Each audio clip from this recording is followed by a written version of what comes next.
10 years ago, if you had said that Donald Trump would become president of the United States, most people would never have believed you, mostly because the guy never appeared to be particularly political, nor particularly interested in politics, not in any real, genuine way. But we fast forward to 2016, and all of a sudden the guy ends up getting elected. And what I want to talk about today is the legacy, the long-standing impact of what his presidency meant, what it did for the country, for the world, but specifically within terms of the cultural milieu, and less so the various legislative things he might have done.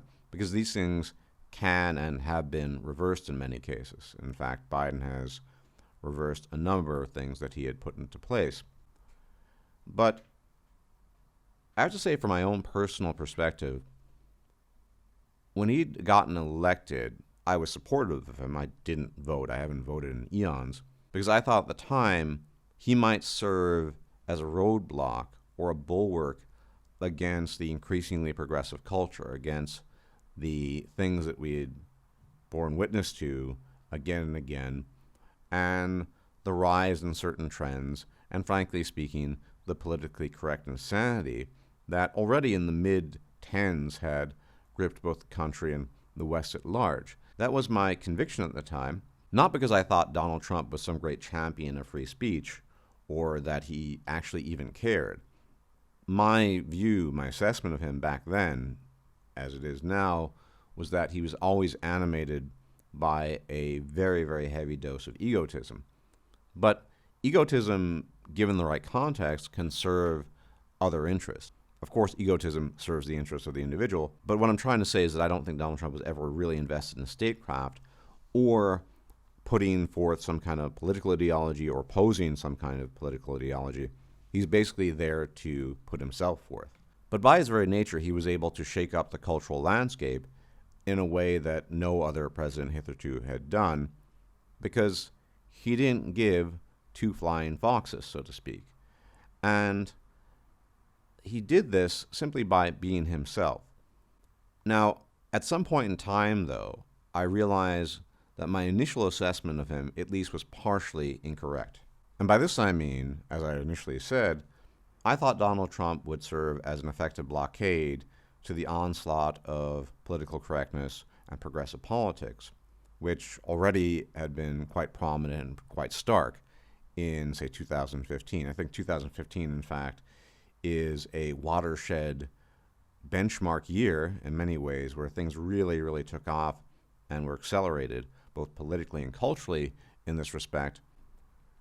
But as I continued to observe Donald Trump, I fast began to realize that he was not a bulwark against anything so much as an accelerant, and that he wasn't preventing very much, but rather he was hastening a particular development, culturally and politically.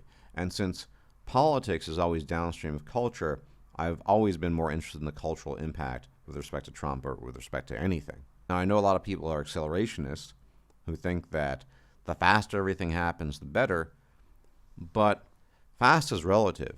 I'm not myself an accelerationist, but even if you think it's better to hasten the end, as it were, the metaphorical end or otherwise real end, the underlying reality is haste and speed are relative. Hastening the end could mean 50 or 100 years. And when I look at the impact of Trump, having served as president, culturally speaking, although I initially did think that he was a blockade, it only seemed to serve the interests of fanning the flames even further. And my concern with that is arguably every year that has passed since 2015 has become worse and worse with respect to political correctness and the general cultural trends we can observe. And as I just said, Trump only served to accelerate that. He infuriated people, particularly on the left. He drove people, for bizarre reasons, insane. And so you might be familiar with the term Trump derangement syndrome, aka TDS. It's something that's apparently real. I've observed it in many commentators and so-called pundits. He, to put it mildly, divided up the battle lines all the more. And when I look back on it, I wonder if his presidency had been a good thing. Now, retrospectively, of course, you could invoke Hillary Clinton, and Hillary Clinton would have kowtowed to the PC crowd almost assuredly, but it would have been much more business as usual. And I think it's a question of which contributed more to the progression of politically correct politics and the insanity of the modern culture wars, Donald Trump as president or hypothesized presidency of Hillary Clinton had she been elected at the time. And unfortunately, when I think about this question, I have to come to the conclusion that retrospectively, from the culture war perspective, if you want to use that term, Hillary Clinton would have been a better choice. Because it's not as if you can simply reverse cultural trends with a snap of your fingers or a couple of votes in Congress. These are not legislative procedures. These are not legislative acts that can be reversed by dint of a vote or several votes or many votes. When cultural things happen, when trends are established, they become very, very difficult to remove. And when they are removed organically. They simply dissipate into the ether of time. That's not the same thing as political actions, why I'm not focusing on the politics of Donald Trump specifically and what he did, because I think it's not as impactful.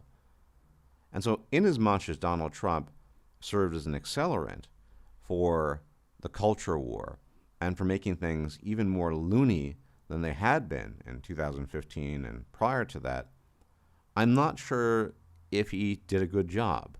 But again, I don't really think Donald Trump was in it for anyone but himself. That's my own view. I'm not anti-Trump per se. I just don't think he particularly cared one way or another. But even if you didn't agree with me on that, I think Trump set a very important precedent in the sense that it will be very, very difficult in the future to get anyone like him elected. Whatever comes in the future will be some run-of-the-mill rhino type of candidate that will be completely uninteresting with respect to the so-called culture war or the greater cultural battlefield. I think ultimately it'll just be going back to politics as usual. But were there another such person, or let's say Trump tried to run again, which I think is unlikely. After all, he's had all of his media sources cut from him. He has no access to a broadcasting platform. I think things would probably get even worse because he's basically like pouring gasoline onto the fire.